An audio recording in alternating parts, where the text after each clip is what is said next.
should have been given a win bonus for the effort they put in to make sure this match went ahead, and they were almost rewarded for their endeavour within the first 2 minutes.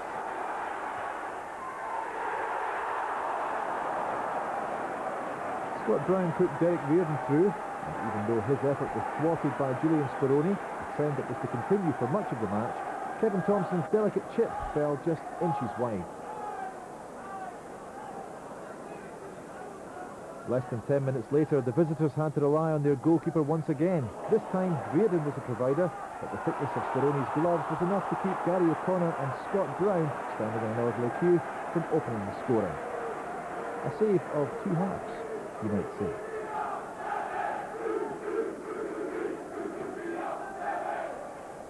Hibs were the side who created most in the first 45, and most of that creation involved Derek Reardon. Whittaker put him on his way after Nacho Novo's uncharacteristic slip, and he showed a precocious and visionary side when he noticed Speroni off his line. Reardon made the left-hand side of the pitch his own for much of the game, and perhaps deserved a little better from this effort.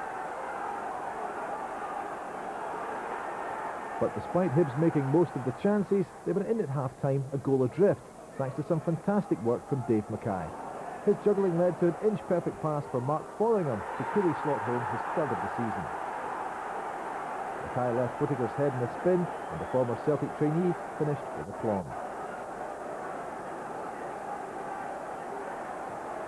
The second half continued in much the same vein. Dundee had their share of possession, but Hibs created most of the chances. The pressure finally paid off in the 69th minute. Scott Brown earning second prize in a challenge with Barry Smith, but also earning a penalty. Derek Reardon scored the equaliser the last time these two met, and he made history repeat itself from the spot. Speroni unable to come to the rescue on this occasion. But while both sets of supporters froze in the stands, the Argentinian kept himself nice and warm by pulling off a number of fine saves. Hibs man of the match Reardon again caused the trouble, but Speroni was equal to it. Hibs continued to push for the winner, and Dundee did well to hang on with wave upon wave of pressure flowing in their direction. And with less than 15 minutes remaining on the clock, Speroni pulled off perhaps the save of the game from Kevin Thompson. The keeper saw this one late and showed great reaction to keep it out.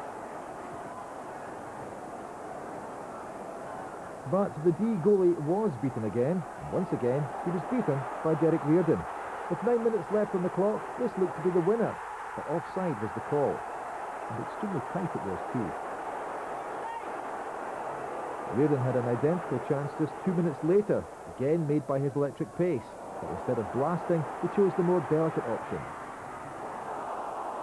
Wrong choice, as it turned out. Bobby must have felt a little aggrieved that despite his side's creation, the scoreline remained level. And in the final minute of play, his frustration turned to anger when referee Steve Conroy looked to be on the verge of blowing for a penalty after the ball struck Barry Smith in the area. On second viewing, perhaps the ref was right enough, but the Hibs boss wasn't so sure. It was a great team effort. I felt everybody kept going. The young players really worked their socks off, and we kept a hold of the game with the experienced players using the experience really. And as I said, I'm disappointed we never got a penalty. The referee looked together and then seemed to change his mind. By all accounts, he couldn't get a whistle to his mouth, but see how he couldn't bring it back once he did find his whistle. But we're disappointed we never won again. Well, was it a penalty, or what were a few of those controversial penalty claims recently? Jim, how did you see this one?